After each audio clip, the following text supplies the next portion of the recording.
Hello दोस्तों, आज हम एनालिसिस करते हैं निफ्टी 50 का। और आज जो मेरी एनालिसिस हुई मॉर्निंग में वो काफ़ी गलत हुई और मुझे काफ़ी दुख इस चीज़ का कि मेरी जो एनालिसिस है वो आज के दिन सक्सेस नहीं हुई। तो दोस्तों, एनालिसिस करने से पहले मैं 2 दिन पहले के चार्ट पर जाऊंगा, क्योंकि 2 दिन पहले का चार्ट देखना बहुत ज़रूरी है। उससे हमको क्लू मिलता है कि नेक्स्ट 2 डेज में मार्केट कैसा चलने वाला है।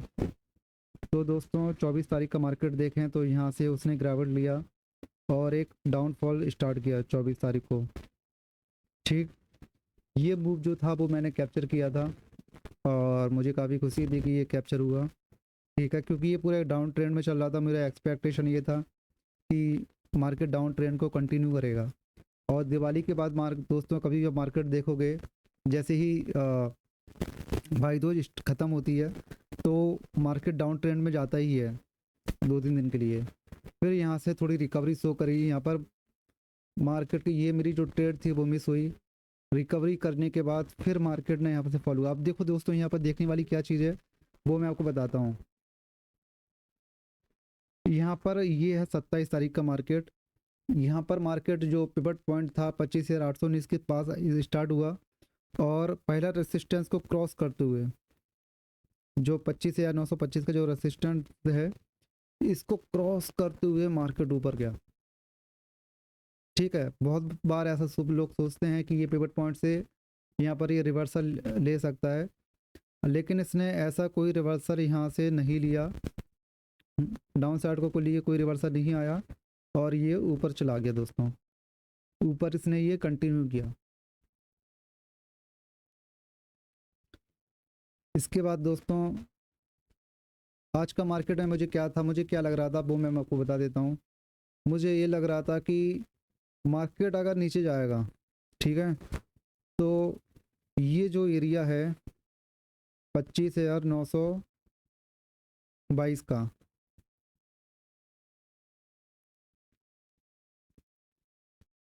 और दूसरा जो अपना एरिया है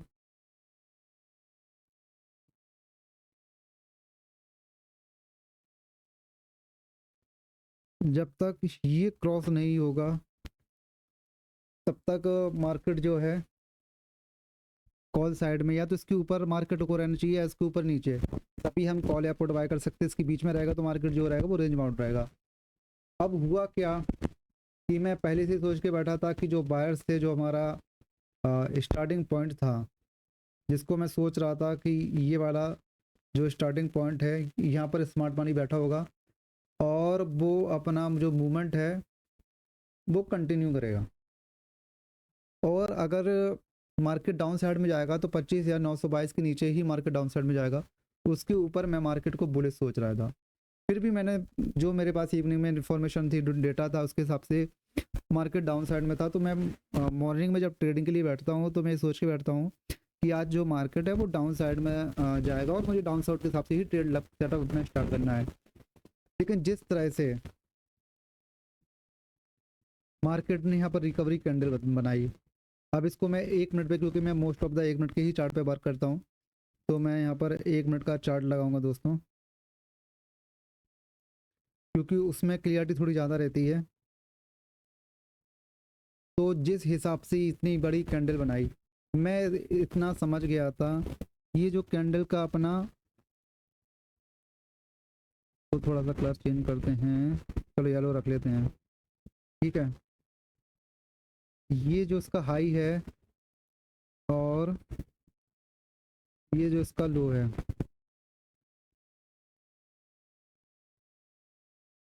ठीक है, ये जो इसका हाई है और जो इसका लो है, तो मार्केट अगर इसके बीच में रहता है तो जहाँ से भी मार्केट अपना मूवमेंट दिखाएगा मार्केट उसी साइड जाएगा। अब चूंकि मैं बुलिश था, मेरा जो सेटअप था, मैंने सोच के आया था कि मैं इसको पुट साइड ट्रेड लूँगा। लेकिन जिस तरह से यहाँ पर मार्केट ने, यहाँ पर बहुत सारे, मैं अकेला ट्रैप नहीं हुआ हूँ, यहाँ बहुत सारे, जिस तरह से यहाँ पर मार्केट बैक हुआ और बैक होके जिस तरह से उसने ऊपर साइड मूवमेंट दिखाई, और जिस तरह से फिर यहाँ पर ये जो ऊपर गया भी है ना, तो दोस्तों यहाँ पर ये एसएल खा के गया है। अगर किसी ने यहाँ पर कॉल साइड ट्रेड बनाई भी होगी, ये जो 3 आपको कैंडल दिख रही हैं, 1 2 और ये 3, ये जो 3 कैंडल आपको दिख रही हैं, ठीक है। तो अगर किसी ने कॉल सेट ट्रेड बनाई भी होगी तो ये यहाँ पर ये जो रेड कैंडल है ना, इसने इसका एसएल खा लिया होगा, ठीक है। फिर इसके बाद 26,000 का जो टारगेट है वो क्रॉस होता है, यहाँ पर अपना पिवट पॉइंट भी रहता है। बट मेरा ये रहता है कि मार्केट जो है इसके ऊपर निकलेगा। अब मेरे से गलती क्या हुई कि मुझे ये चीज़ नोटिस करना था कि यस्टरडे जो मार्केट था वो ऑलरेडी, देखो यहाँ पर मैं सिंपल सा आपको लॉजिक बताता हूँ कि यहाँ पर मार्केट क्या हुआ, बिल्कुल ऊपर गया, ठीक है। इस ट्रेंड लाइन में सेम इसी तरह से मार्केट ऊपर गया। सेम चार्ट कभी भी रिपीट नहीं होता है। अगर एक्सपायरी के एक दिन पहले कुछ और चार्ट बनाया है तो इस बार कुछ और चार्ट बनेगा। मॉर्निंग में सेम चार्ट रिपीट नहीं होगा मोस्ट ऑफ द टाइम। तो मुझे ये सोचना चाहिए था कि आज भी सेम चार्ट नहीं बनने वाला। अगर मार्केट ऊपर गया है तो ये नीचे 100% गिरेगा और अभी गिरेगा। मेरे से मिस्टेक ये हुई।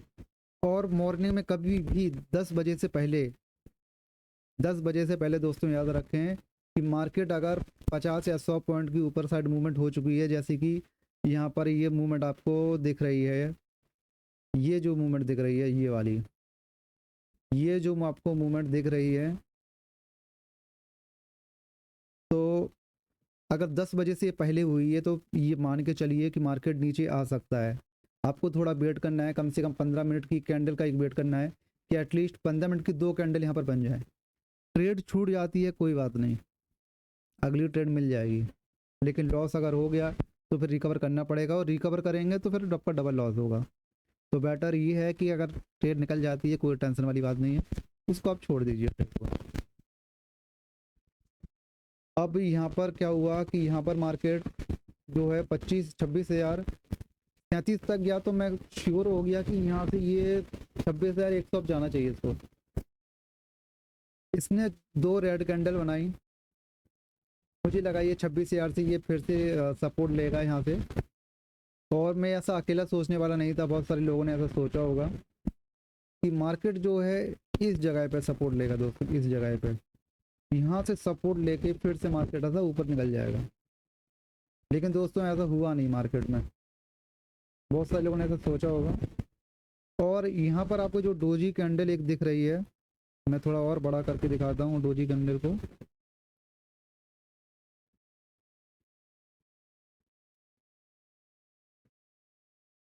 थोड़ा बड़ा करके दोस्तों आपको मैं डोजी कैंडल को दिखाता हूँ। ये जो आपको डोजी कैंडल दिख रही है यहाँ पर, ये वाली, ये डोजी कैंडल बहुत कुछ मार्केट के बारे में आपको बताती है, ये वाली कैंडल। फिर वहां से मार्केट जो है नीचे आया। अगर हम 15 मिनट में ये कैंडल देखें ना तो कुछ इस तरह से दिखती है।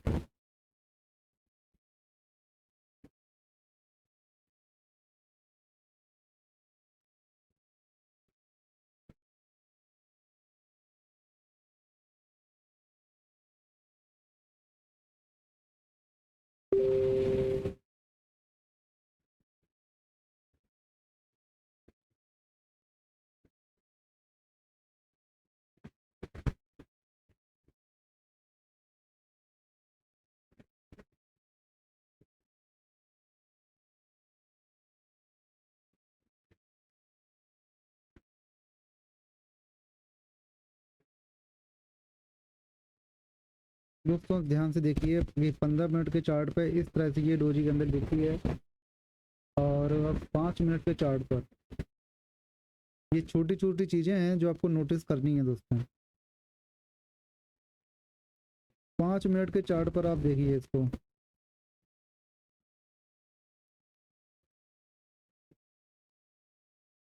5 मिनट के चार्ट पर ये डोजी कैंडल आप देखिए किस तरह से फॉर्मेशन हुई है इनका।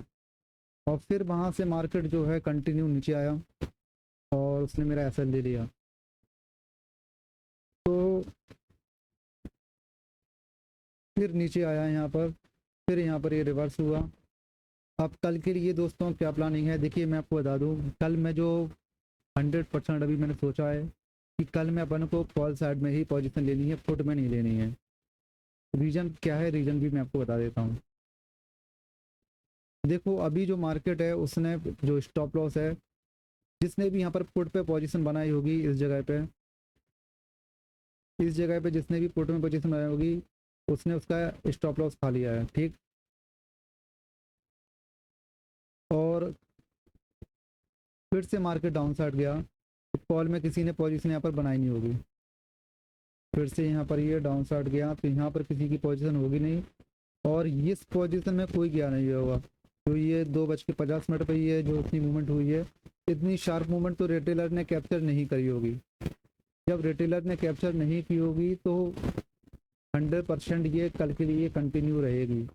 अब मैं इतने प्रूफ के साथ कैसे कह सकता हूँ कि कल मार्केट बुलिश रहेगा मॉर्निंग टाइम में, या मतलब 11 साढ़े 11 बजे तक। सुबह 9:30 से लेके 11:30 के बीच में मार्केट बुलिश क्यों रहेगा, अब मैं उसका आपको रीज़न बताता हूँ। यहाँ पर अगर आप वॉल्यूम देखेंगे ना, देखो मैं आपको वॉल्यूम दिखाता हूँ। यहाँ पर वॉल्यूम एक चल रहा होगा, उसको काउंट करिएगा आप, ठीक है। यहाँ मैंने कर्सर रखा, यहाँ पर 10 मिलियन आपको दिख रहा होगा। यहाँ पर जो वॉल्यूम है बहुत हाई वॉल्यूम है, ये 16 मिलियन, 15 मिलियन, ठीक, 18 मिलियन। वॉल्यूम यहाँ पर बहुत ज़्यादा है, बहुत ज़्यादा। अगर कल मार्केट गैप डाउन या gap up, normal gap up मतलब अगर मार्केट, मैं बता देता हूँ, 25,900 के आसपास ओपन होता है, 20 पॉइंट ऊपर या 20 पॉइंट नीचे, तो कॉल में पोजीशन लेना ही आपके लिए अच्छा होगा। दूसरा, अभी देखिए सारी चीज़ें मैं इस वीडियो में नहीं बता रहा हूँ, अभी कल के लिए मैंने बता दिया है कि मेरा व्यू कॉल साइड में है। और अगर आपको अभी भी समझ में नहीं आया कि मेरा व्यू कॉल साइड में क्यों है तो कमेंट सेक्शन में ज़रूर बताएं। Thank you for watching, have a great day.